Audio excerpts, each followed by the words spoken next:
नमस्कार, खरी खरी में आप सभी का स्वागत है। मैं हूं आंचल। कुछ टेक्निकल प्रॉब्लम की वजह से थोड़ी समस्या जो है वो आ गई थी, जिसकी वजह से प्रोग्राम थोड़ा लेट शुरू किया, लेकिन खबर जो है वो बहुत बड़ी आ रही है। मध्य प्रदेश से खबर है और मध्य प्रदेश में बीजेपी में घमासान मचा हुआ है। ये लग रहा था कि मध्य प्रदेश बीजेपी में सब कुछ ठीक हो गया है और अब दक्षिण के राज्यों में शिवराज सिंह चौहान को भेजा जाने लगा है।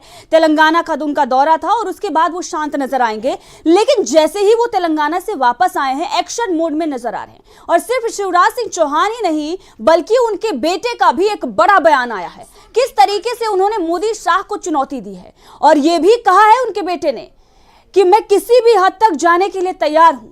उनके बेटे ने साफ ये बता दिया है कि वोट मांगने मैं गया था। क्या कुछ उन्होंने कहा है और किस तरीके से मोदी शाह को चुनौती दी हो और मोहन यादव की जो कुर्सी है वो खतरे में आती हुई नजर आ रही है, ये हम आगे बताएंगे। लेकिन उससे पहले शिवराज सिंह चौहान का एक बयान आपको सुनाते हैं।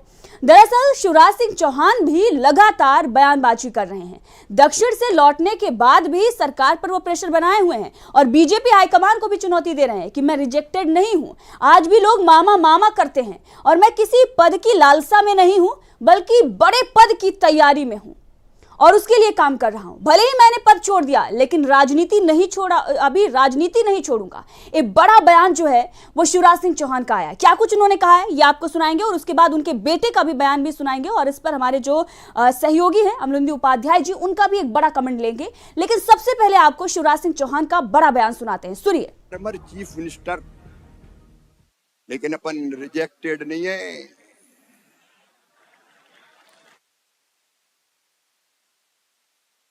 कई बार आदमी कब छोड़ते हैं, जब जनता नकार दे, लोग गाली देने लगे, बहुत दिन हो गया यही बैठा हुआ है।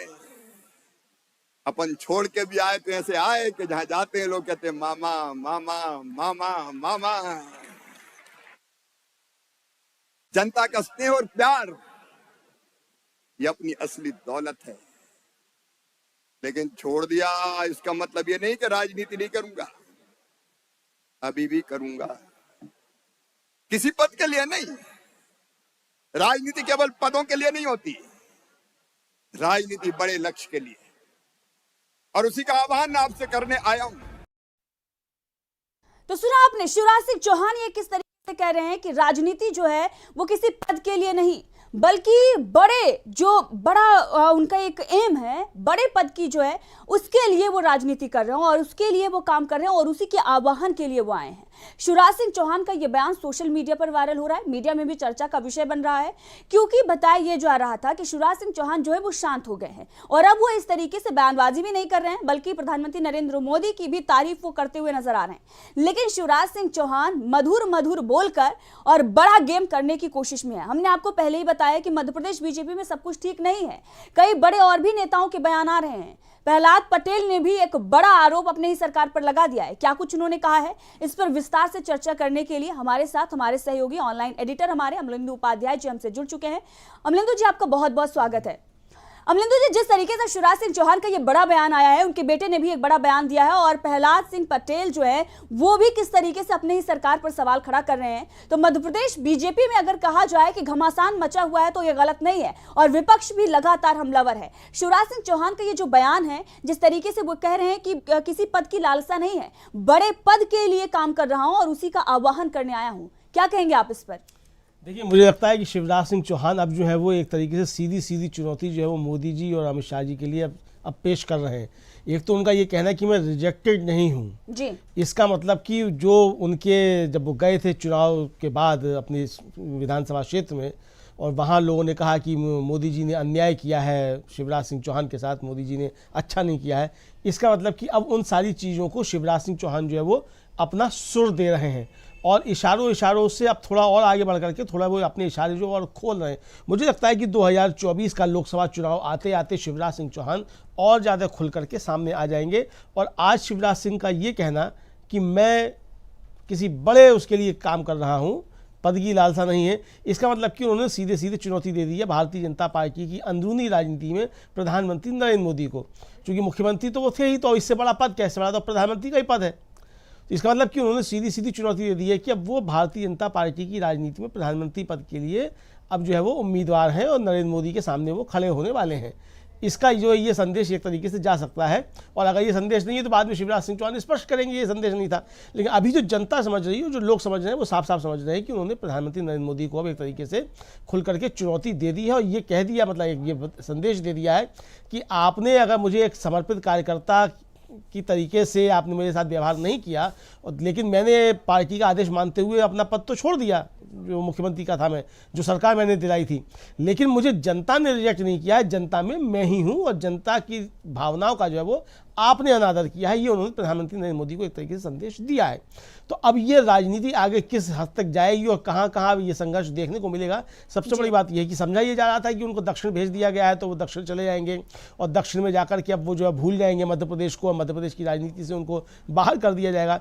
लेकिन दक्षिण से लौटते ही जिस तरीके से शिवराज सिंह चौहान ने जिस भाषा में प्रहार किया है और उनकी जो देह भाषा है, जो बॉडी लैंग्वेज है, वो बता रही है कि अब वो प्रधानमंत्री नरेंद्र मोदी से आर पार की लड़ाई लड़ने के लिए तैयार हो रहे हैं और धीरे धीरे उसके लिए वो ज़मीन तैयार कर रहे हैं कि किस तरीके से मध्य प्रदेश की ज़मीन पे प्रधानमंत्री नरेंद्र मोदी से शिवराज सिंह चौहान को लड़ाई लड़नी है। मुझे लगता है कि भारतीय जनता पार्टी के लिए शुभ संकेत किसी भी हाल में नहीं है और शायद प्रधानमंत्री नरेंद्र मोदी को इसका एहसास अब होने लग गया हो कि उन्होंने मध्य प्रदेश के अंदर एक गलत दांव चल दिया है। अचल जी अमलेंदु जी, यहाँ पर आपने कहा कि आर पार की लड़ाई लड़ने के लिए वो जमीन जो है वो तैयार कर रहे हैं। अब अगर बात किया जाए इंडिया गठबंधन की, तो इस वक्त तो उसको लेकर भी बड़ी खबर सामने आ रही है और हमारे जो दर्शक हैं वो भी ये जानना चाहते हैं कि इंडिया गठबंधन में क्या कुछ चल रहा है। तो लगातार उसकी अपडेट हम आपको देते आए हैं और हमारे चैनल पर भी लगातार उसकी अपडेट जा रही है और हम आपको बता रहे हैं कि 5वीं बैठक है जो वर्चुअली हुई है और वो खत्म हुई है। किस तरीके से सीट बंटवारे को लेकर और तमाम मुद्दों पर चर्चा हुई है। बताया जा रहा है कि बात जो है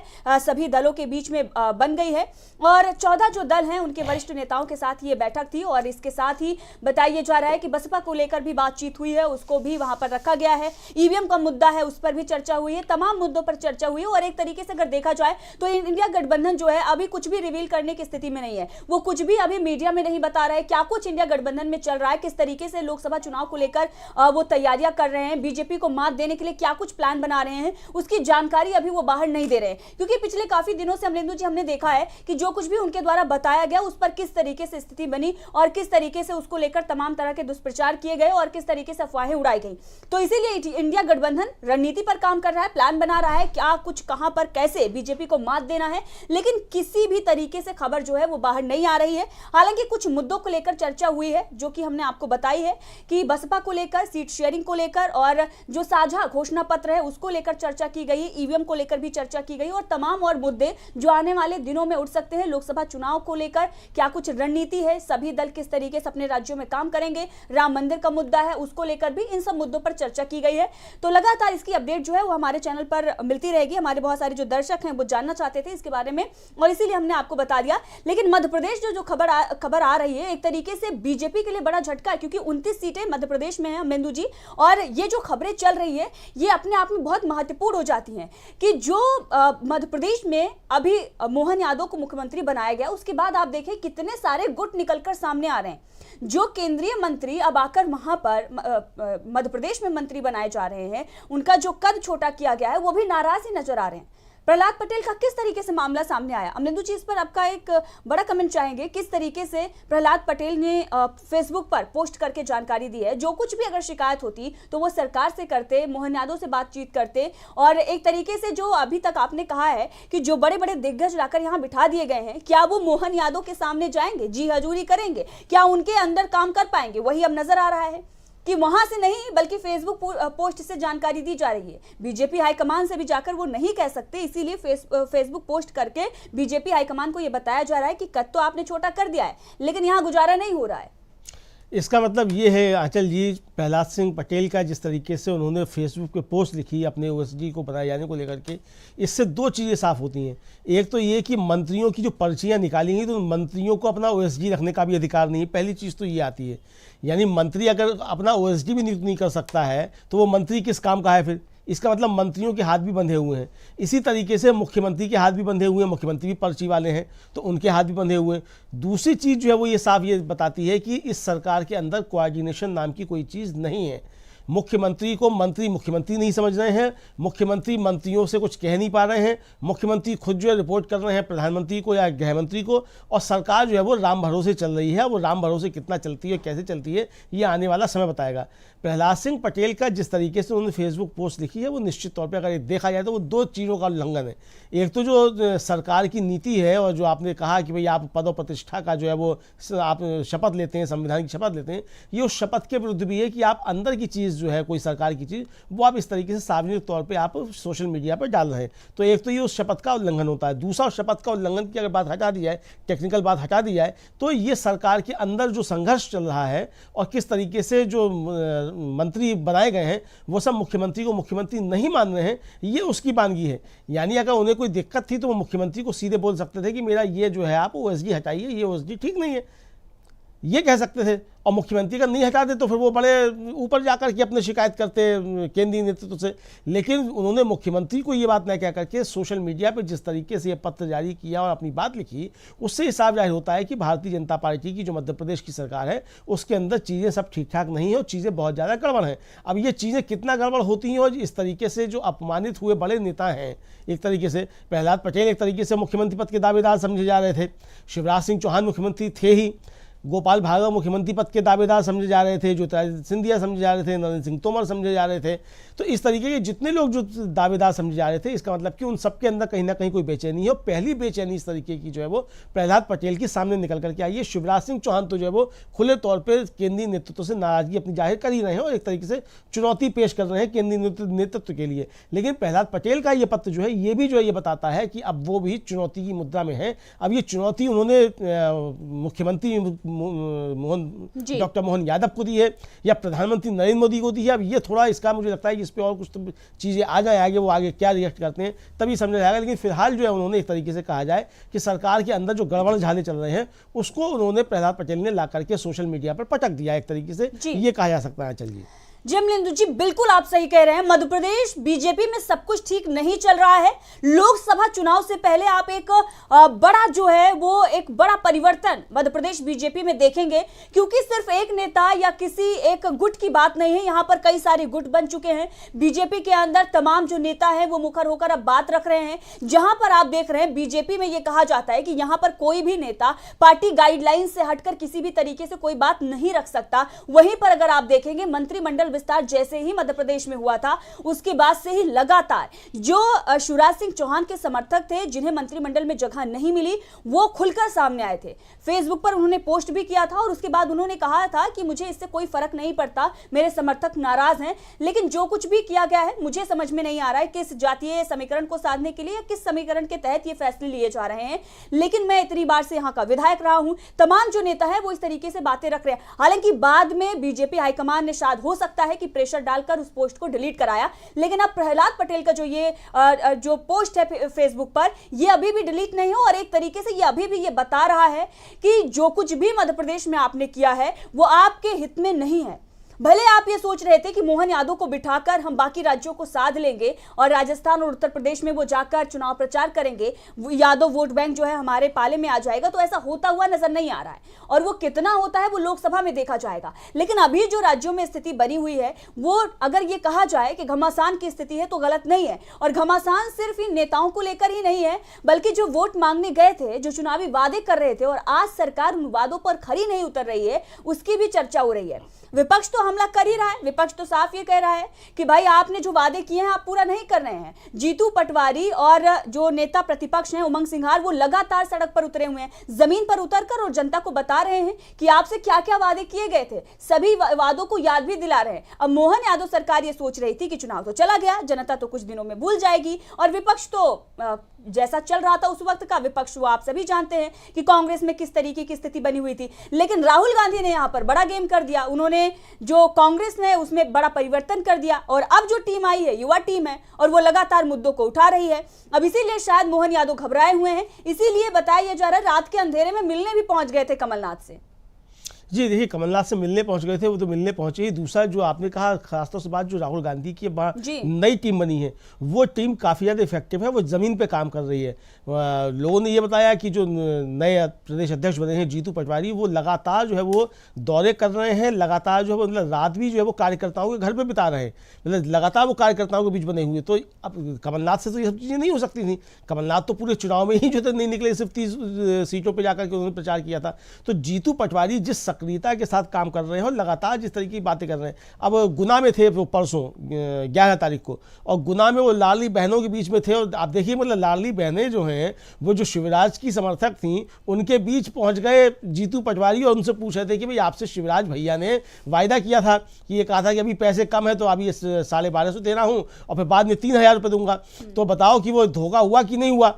तो लाडली बहना बोली हाँ बिल्कुल धोखा हुआ। तो उन्होंने पूछा कि यार शिवराज भैया तो बोल नहीं सकते क्योंकि वो पार्टी में, तो जीतू भैया बोल सकते हैं नहीं बोल सकते हैं? तो लाडली बहना ने कहा हाँ बिल्कुल जीतू भैया बोल सकते हैं।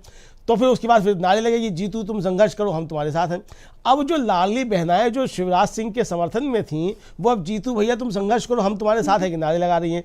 तो और उधर शिवराज सिंह चौहान कह रहे हैं कि मैं बड़े लक्ष्य के लिए जो है वो काम कर रहा हूँ, बड़े पद के लिए काम कर रहा हूँ। तो ये सारी चीज़ें जिस तरीके से हो रही हैं, मुझे लगता है कि भारतीय जनता पार्टी ने जो है एक तरीके से गलत दांव मध्य प्रदेश में चल दिया है और भारतीय जनता पार्टी के लिए परेशानियां काफी ज्यादा पैदा हो सकती हैं। आंचल जी जी अमलेंदु जी, यहाँ पर आपको रोकना चाहूंगी और एक बड़ा बयान जो है उमंग सिंघार का वो आया है और उसको सुनाना चाहूंगी। किस तरीके से उन्होंने शिवराज सिंह चौहान के हाँ में हाँ मिलाते हुए वो नजर आ रहे हैं और ये कह रहे हैं कि भले ही उन्होंने वादा किया था लेकिन योजनाएं पूरा नहीं हो रही हैं। और शिवराज सिंह चौहान यही कह रहे हैं, लगातार वो कह रहे हैं कि सरकार अगर इन मुद्दों पर ध्यान नहीं देगी तो फिर मैं लड़ाई लड़ने के लिए तैयार हूं। और शिवराज सिंह चौहान ये भी कह रहे हैं कि सरकार को समय समय पर याद दिलाता रहूंगा। इससे पहले हमने तमाम उनके जो बयान है वो सुनाए हैं, लेकिन इस वक्त नेता प्रतिपक्ष किस तरीके से मोहन यादव सरकार पर हमलावर है वो आपको सुनाते हैं। क्या कुछ कहा है उमंग सिंघार ने, सुनिए। शिवराज ने बात करी लाडली बहना की, लाडली बहना चुनाव आते आते सेंट्रल पत्र से गायब हो गई। कल पैसे डले 1250 रुपए, लेकिन बहनें पूछ रही है कि आपने 3000 बोला था, 3000 कब आएंगे? लगता है 5 साल बाद आएंगे। तो ये बहनों को आपको बोलना भाइयों कि बहनों को 3000 नहीं बोलेंगे, जोरा के मन से बोल के जा रहा हूँ, कभी नहीं मिलेंगे। मैं 3000 में आपको गारंटी दे रहा हूँ। अमलेंदु जी, ये बड़ा बयान आपने सुना उमंग सिंघार का ये बयान है, नेता प्रतिपक्ष हैं, उनका ये कहना है कि चुनाव से पहले तो शिवराज सिंह चौहान ने ये कहा था कि अभी पैसे कम हैं, आप 1200 ले लीजिए और उसके बाद चुनाव के बाद ये राशि जो है वो 3000 तक बढ़ा दी जाएगी। अब बीजेपी ऐसा यहाँ पर गोलमोल करने की कोशिश कर रही है। मोहन यादव जो है वो लगातार ये कोशिश कर रहे हैं कि इस योजना को ही पीछे धकेल दिया जाए। बीच में तो तमाम जो पत्र भी जारी हो रहे थे और किस तरीके से चीजें खुलकर सामने आ रही थी कि योजना को ही बंद करने की तैयारी की जा रही है। और आपने भी इस बात पर चर्चा की थी कि बीजेपी हाईकमान बिल्कुल नहीं चाहेगा कि शिवराज सिंह चौहान जो योजना लेकर आए थे वो अब घर घर तक पहुंचे, वो महिलाओं तक पहुंचे, ताकि शिवराज सिंह चौहान आज भी उनके दिलों में बसे और शिवराज सिंह चौहान को लेकर वो उसी तरीके से प्यार मोहब्बत जो लुटाती आई है वो लुटाती आए और आज भी वो स्थिति ना बने और शिवराज सिंह चौहान को एक तरीके से पीछे धकेल दिया जाए, तो वो बिल्कुल नहीं चाहते। इसीलिए इस योजना को पीछे करने की कोशिश की जा रही थी, बंद करने की कोशिश की जा रही थी। लेकिन अब तो जो नेता प्रतिपक्ष हैं वो 1200 की बात कर ही नहीं रहे हो, तो 3000 की बात पर आ गए हैं। देखिए, और यही चीज़ें जो है ये भारतीय जनता पार्टी के गले की फांस बनेंगी। एक तो जो 10 तारीख को जो किस्त पहुंची है वो देर रात पहुंची है, और तब पहुंची है जब शिवराज सिंह चौहान का जो है सुबह ट्वीट आ गया कि आज आपके खाते में पैसा पहुंचेगा। यानी सरकार के ऊपर शिवराज सिंह चौहान ने दबाव बना दिया कि ये पैसा आपको भेजना ही भेजना है, वरना ये पैसा रुक जाता। और जो भेजा गया तो उसमें भी जो संख्या थी वो कम कर दी गई। कांग्रेस का आरोप है कि उसमें शायद 3 लाख जो है वो नाम कम कर दिए गए। तो वो 3 लाख नाम किस आधार पर कम किए गए, कौन से नाम कम किए गए, वो एक आरोप और प्रत्यारोप की बात हो सकती है और जांच का विषय हो सकता है। लेकिन राशि जो पहुंची, जिनके खाते में भी पहुंची है, वो भी तब पहुंची जब शिवराज सिंह चौहान का सुबह ट्वीट हुआ कि आज आपके खाते में पैसा पहुंच रहा है। यानी मुख्यमंत्री जो है उनकी तरफ से कोई ट्वीट नहीं हुआ, उनकी तरफ से कुछ नहीं कहा गया कि पैसा पहुंचा नहीं पहुंच रहा है। शिवराज सिंह चौहान ने जब ट्वीट किया तो सरकार दबाव में आई और फिर उसको जो है शाम को वो पैसा ट्रांसफर करना पड़ा। कुल मिलाकर के ये अब जो जिस तरीके से उमंग सिंघार बात कर रहे हैं या जीतू पटवारी बात कर रहे हैं, वो यही बातें हो रही हैं कि लगातार कि अब जो इस सरकार के ऊपर दबाव बनाया जाए कि जो आपने वायदा किया था 3000 रुपये वो दो। अब जीतू पटवारी तो गुना में कह रहे थे कि जो वायदा शिवराज सिंह ने किया था वो वायदे मैं पूरे कराऊंगा। आपसे वायदा किया था 3,000 रुपये का, तो इस सरकार से वो वायदे हम पूरे कराएंगे, क्योंकि ये सरकार जिन वायदों पे आई है उसको ये वायदे पूरे करने पड़ेंगे। और यही जो है वो भारतीय जनता पार्टी सरकार की गले की फांस बन रही है। कुल मिलाकर के आप इसको इस तरीके से समझ सकती हैं कि ये मामला जो है वो काफ़ी आगे बढ़ने वाला है और मध्य प्रदेश की राजनीति में भूचाल जो है एक तरीके से आने वाला है। भारतीय जनता पार्टी के अंदर जिस तरीके से घमासान मचा हुआ है, इस सबके बीच भारतीय जनता पार्टी किस तरीके से 2024 के लोकसभा चुनाव में उतरेगी, ये बहुत महत्वपूर्ण विषय है। शिवराज सिंह चौहान के तल्ख तेवर और बगावती तेवर लगातार जो है वो उनके बेटे भी शामिल हो गए हैं जिस तरीके से उन्होंने किया है, तो ये सब जो है भारतीय जनता पार्टी के लिए कड़ी चुनौती पेश कर रहे हैं। आंचल जी जी बिल्कुल, और ये सिर्फ मध्य प्रदेश में ही नहीं अमलेंदु जी, अगर आप देखें तो राजस्थान में भी इसकी शुरुआत हो गई है और वसुंधरा राजे अहम बैठकों से गायब नजर आ रही हैं। उसी तरीके से जो हम पहले से कहते आए हैं कि उन्होंने जब पोस्टर कांड हुआ था, मंच पर खड़ी होकर उन्होंने पोस्टर तो थाम लिया बाद में, लेकिन उस पोस्टर को उन्होंने उठाया नहीं था। पार्टी में तो रहेंगे लेकिन पार्टी के लिए वो काम करती हुई नजर नहीं आएंगी, ये उन्होंने संकेत दे दिए थे अगर मुझसे कुछ भी छीना गया। पहले तो उनसे पोस्टर छीन लिया गया था और ठीक उसी तरीके से अब राजनीति में वहां हो रहा है कि सीएम पद तो छीन लिया गया, लेकिन अब पार्टी में रहूंगी लेकिन पार्टी के लिए काम नहीं करूंगी। एक तरीके से संकेत जो है वो दिया जा रहा है। हालांकि मध्य प्रदेश पर आते हैं और मध्य प्रदेश पर बात करते हैं कि किस तरीके से बीजेपी चारों तरफ से घिरी हुई है और कमलनाथ से मदद मांगने के लिए भी पहुंच गए थे मोहन यादव। तमाम तरह की खबरें जो है वो चल रही थी कि किस तरीके से वहां वो पहुंचे हुए थे और जो भी दबाव बनाया जा रहा है विपक्ष के द्वारा, जैसे कि उमंग सिंघार, और ये एक बयान हमने आपको सुनाया, ऐसे तमाम बयान जो है जीतू पटवारी, उमंग सिंघार लगातार दे रहे हैं। और कहीं ना कहीं दिग्विजय सिंह के बेटे भी लगातार, जो ज्योतिरादित्य सिंधिया का क्षेत्र है वहां पर भी वो लगातार सरकार को घेर रहे हैं। तो बीजेपी सरकार पूरी तरीके से मध्य प्रदेश में घिर चुकी है और ये सिर्फ घेरने का काम विपक्ष ही नहीं कर रहा है, शिवराज सिंह चौहान उनके बेटे भी कर रहे हैं। उनके बेटे तो साफ साफ ये कह रहे हैं कि अगर ऐसी नौबत आई कि आपके हक के लिए लड़ाई लड़नी पड़ी और अगर हक की लड़ाई की बात आई तो फिर किसी भी हद तक जाने के लिए तैयार हूं, किसी भी हद तक जाने के लिए तैयार हूं। उनके बेटे का यह बड़ा बयान है और इसके साथ ही अमलेंदु जी उनका यह भी कहना है कि वोट मांगने मैं आया था, यहां पर माइक लेकर मैं खड़ा था, पिताजी भी नहीं आए थे। बुधनी में उन्होंने बयान दिया है जो कि विधानसभा क्षेत्र है शिवराज सिंह चौहान का, और वहां पर खड़े होकर वो इस तरीके से बयान दे रहे थे। ऐसा लग रहा था कि शिवराज सिंह चौहान जो कुछ नहीं कह पा रहे हैं वो उनके बेटे बोल रहे हैं।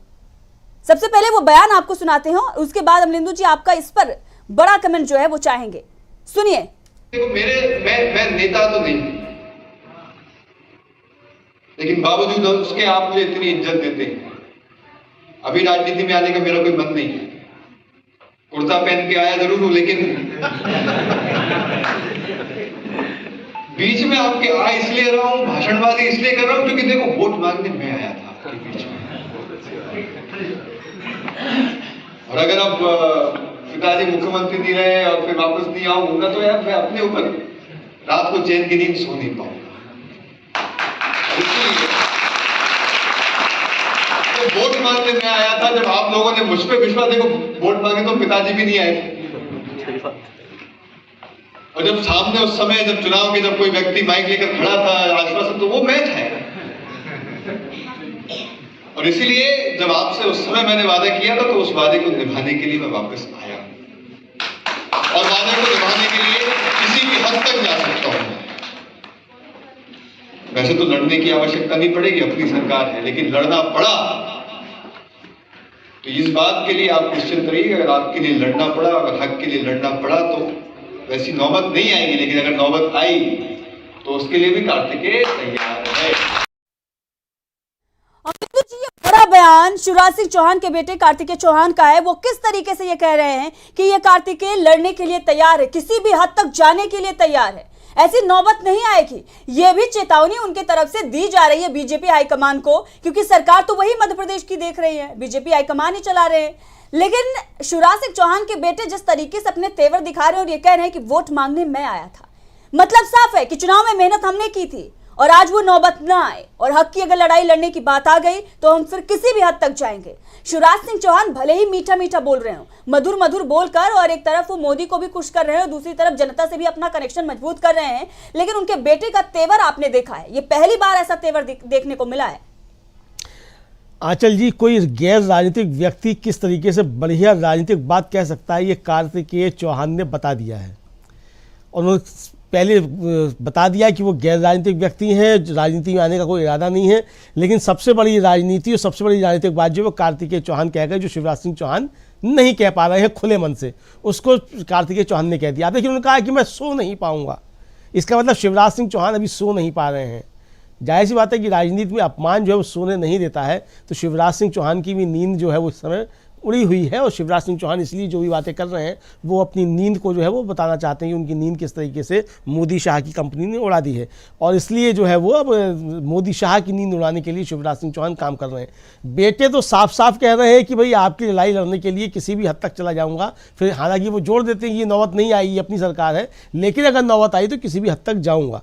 यानी कि साफ साफ बात है कि मोदी शाह से लड़ने के लिए शिवराज सिंह चौहान अगर इस हद तक पहुंचते हैं कि उन्हें मोदी शाह से लड़ना पड़े, तो उसके लिए वो लड़ने के लिए तैयार हैं, ये वो तैयारी कर रहे हैं। बेटे ने संकेत जो एक तरीके से साफ दे दिया है कि मोदी शाह को चुनौती देने के लिए शिवराज सिंह चौहान मध्य प्रदेश में तैयार हो रहे हैं।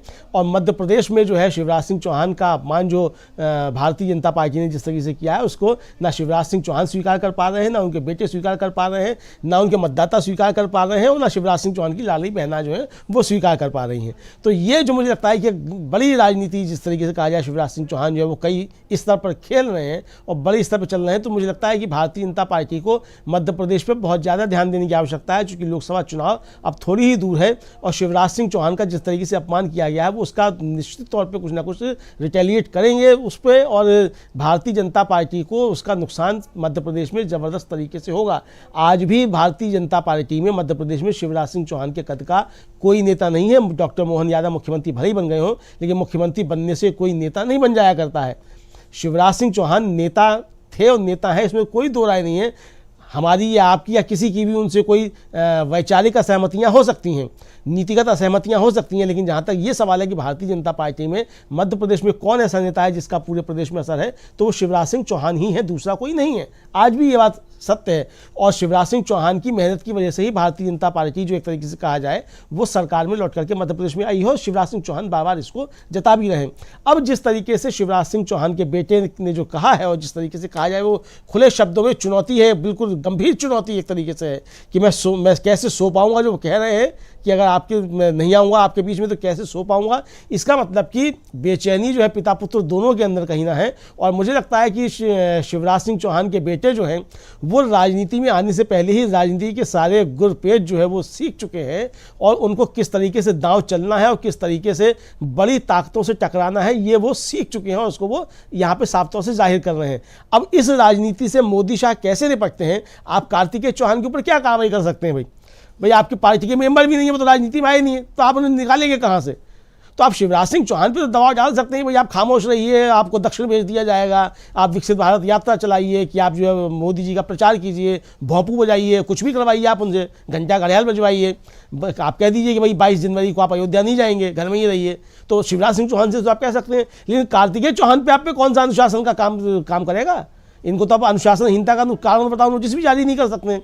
तो शिवराज सिंह चौहान जो नहीं कर सकते हैं उसको अब कार्तिकेय चौहान करने के लिए मैदान में आ गए हैं। और ये कुल मिलाकर के जिस तरीके से शिवराज सिंह चौहान कर रहे हैं, जिस तरीके से विपक्ष खासतौर से कांग्रेस के नए जो अध्यक्ष बने हैं प्रदेश के जीतू पटवारी, और युवा और संघर्षशील है वहाँ की नेता प्रतिपक्ष उमंग सिंगार, दोनों जिस तरीके से मुद्दों को लेकर के अब जनता के बीच हैं और लगातार इस सरकार को घेरने की कोशिश कर रहे हैं, मुझे लगता है कि 2024 का चुनाव आते आते, लोकसभा का चुनाव आते आते भारतीय जनता पार्टी के लिए मध्य प्रदेश में बहुत ज़्यादा चुनौतियां जो है वो खड़ी हो जाएंगी। आंचल जी, अमलेंदु जी, और अगर देखा जाए तो शिवराज सिंह चौहान एक तरफ प्रधानमंत्री नरेंद्र मोदी और बीजेपी हाईकमान को भी साधने की कोशिश लगातार वो कर रहे हैं, उधर भी उनके जो बयानबाजी आती है, उनके ट्वीट्स जो आते हैं वो 50-50 ही रहते हैं। अपनी बात भी कह जाना और किसी को बुरा ना लगे उसमें भी मीठा मीठा थोड़ा बोल जाना। अब इसी के साथ अगर देखा जाए तो एक बैठक में जब शिवराज सिंह चौहान पहुंचे हुए थे तो वहां पर उनसे सवाल ये पूछा गया लोकसभा चुनाव को लेकर, तो उन्होंने वहां पर साफ साफ ये जवाब दिया कि 29 की 29 सीटें जो है वो बीजेपी जीतने जा रही हैं।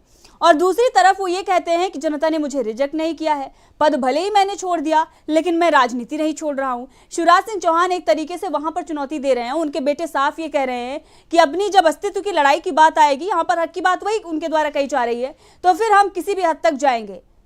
तो ये बताया जा रहा है कि लोकसभा चुनाव आने वाला है, 29 सीटें आपको जीतनी है, तो उससे पहले आप अपना देख लीजिए।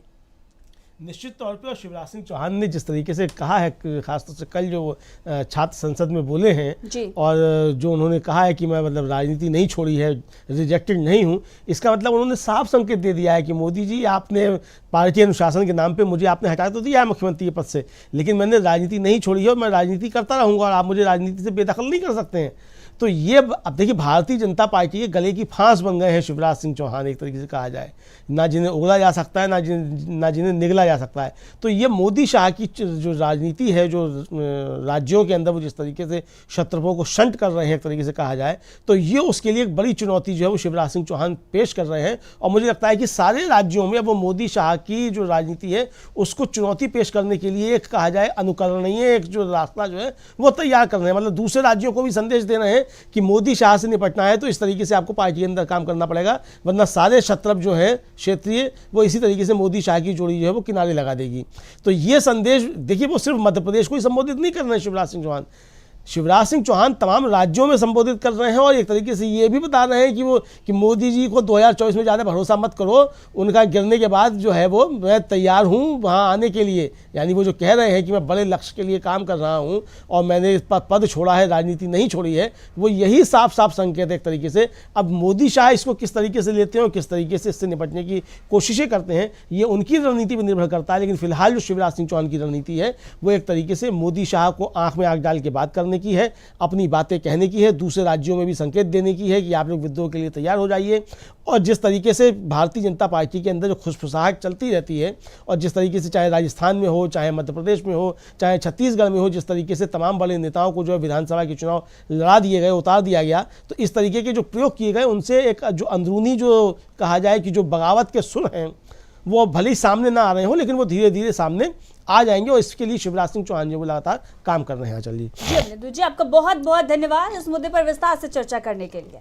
लेकिन जिस तरीके से शिवराज सिंह चौहान अभी थोड़ा मधुर मधुर खेलने की कोशिश कर रहे हैं और बीजेपी हाईकमान को संकेतों में बड़ा इशारा कर रहे हैं, लेकिन उनके बेटे का ये पहली बार सबसे बड़ा बयान था कि किसी भी हद तक जाने के लिए तैयार हूं। और मध्य प्रदेश में सब कुछ ठीक नहीं है, लगातार इस बात की हम चर्चा करते आए हैं। और बीच में खबर यह भी आ रही है कि राजस्थान से भी बड़ी खबर यह है कि वहां पर भी वसुंधरा राजे बड़ी जो अहम बैठकें हो रही हैं उससे वो किनारा कर रही हैं और एक तरीके से वो बीजेपी हाईकमान को ही संदेश दे रही हैं कि जो कुछ भी उनके साथ हुआ है वो ठीक नहीं हुआ है। यहाँ पर शिवराज सिंह चौहान नाराज हैं, उधर वसुंधरा राजे नाराज हैं। छत्तीसगढ़ से भी जो है उतनी पहले भी चर्चा हो रही थी कि उस तरीके से खास खबरें जो है वो नहीं आ सकती, इतना बड़ा कुछ बड़े लेवल पर नहीं। लेकिन हाँ, लोकसभा में वहां पर भी खामियाजा तो भुगतना पड़ेगा ही बीजेपी को। और इन दो राज्यों की हकीकत क्या है वो तो हम आपके सामने रख ही रहे हैं। खासकर मध्य प्रदेश में लोकसभा चुनाव से पहले एक बड़ा बवंडर जो उठ रहा है, कुछ ना कुछ तो मध्य प्रदेश में होगा।